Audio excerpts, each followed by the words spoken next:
গলায় গামছা পেঁচাইয়া মেরে ফেলাই দিছে। ঘটনার সহিত জড়িত সন্দেহে তার মা আরিফা খাতুনকে আমরা জিজ্ঞাসাবাদের জন্য থানায় এনেছি। 3 মাসের শিশু আর অভিযোগ নিজ মায়ের হাতেই মৃত্যু। নড়াইল সদর উপজেলার আলোকদিয়া গ্রামে ঘটেছে চাঞ্চল্যকর এই ঘটনা। সাদিয়া নূর তাবাসসুম মাত্র 3 মাস বয়স। অভিযোগ গলায় গামছা পেঁচিয়ে হত্যা করা হয়েছে তাকে। আজকে সকালবেলা বাইরের থেকে একজন ফোন দিয়ে বলতেছে কি যে তোমাদের মেয়ে মরে গেছে। কিভাবে মারা গেছে? তাহলে গলায় গামছা পেঁচাইয়া মেরে ফেলাই দিছে আমার সেই ভাই বোনটা। ঘটনার পর পুলিশ মরদেহ উদ্ধার করে এবং জিজ্ঞাসাবাদের জন্য আটক করে মা আরিফা খাতুনকে। বাচ্চার আমরা সুরতাল রিপোর্ট প্রস্তুত করছি।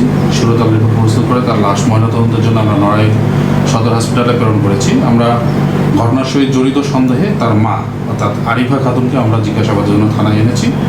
জিজ্ঞাসাবাদ চলতেছে। এই ঘটনার পেছনের আসল কারণ কি তদন্ত চলছে, কিন্তু প্রশ্ন রয়ে যায় একটি নিষ্পাপ শিশুর এমন পরিণতি কেন? নড়াইল থেকে Kakon Roy, voice of tiger.